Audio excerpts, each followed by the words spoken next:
दोस्तों, मैं हूं अरविंद कुमार और कुछ बातें बोलना चाहता हूं। आशा है कि आप ज़रूर सुनेंगे।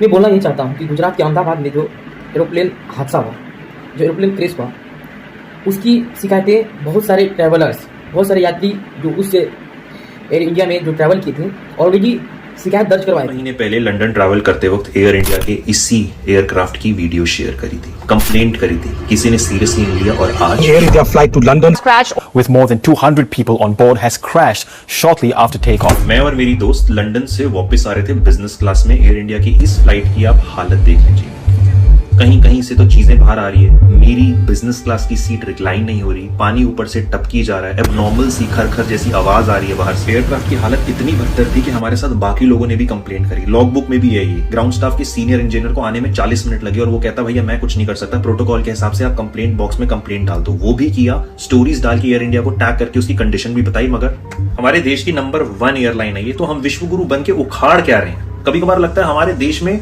इंसान की कीमत इतनी कम है, ना रोड पे, ना रेल में और ना आसमान में। एक बहुत बड़ा हादसा हुआ 242 प्लस लोग मारे गए। उसमें गुजरात के पूर्व मुख्यमंत्री भी यात्रा कर रहे थे, उसमें उनका देहांत हो गया। मैं दुख व्यतीत करता हूँ, लेकिन मैं कहना चाहता हूँ, कहने को भारत जो देश है वो विश्व की चौथी अर्थव्यवस्था वाला देश बन चुका है। आप गूगल में सर्च कीजिएगा, यही बताएगा। और जो देश में प्रेजेंट गवर्नमेंट है वो भी यही कर रहा है कि विश्व का चौथी अर्थव्यवस्था वाला देश भारत बन चुका है, जापान को पीछे पछाड़ के।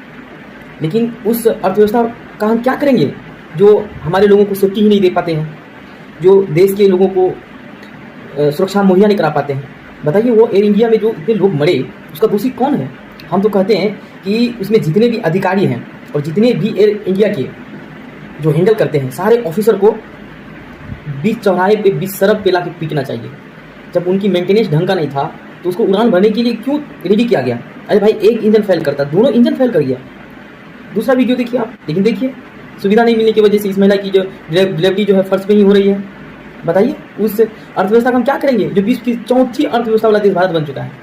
भाई, उस व्यवस्था का हम क्या करेंगे जो हमें सिक्योरिटी ही नहीं अवेलेबल करवाता हो? क्या फ़ायदा है? इंडियन रेलवे की हाल देख लीजिए आप।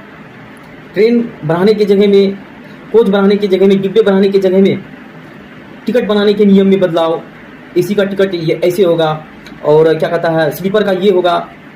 जनरल का तो बात ही छोड़ दीजिए। भाई, जनसंख्या पॉपुलेशन इंडिया का बढ़ रहा है तेजी से, 150 करोड़ के अप्रॉक्स पॉपुलेशन है इंडिया का। भाई, उसमें फैसिलिटी दीजिए आप, ट्रेन की व्यवस्था अधिक से अधिक करवाइए, डब्बों की अधिक से अधिक व्यवस्था करवाइए ना। ये चीज़ नहीं होगा। जिस चीज़ में इंप्रूवमेंट चाहिए उस चीज़ में इंप्रूवमेंट नहीं करेगा गवर्नमेंट। क्या हाल है इस देश का, कहने को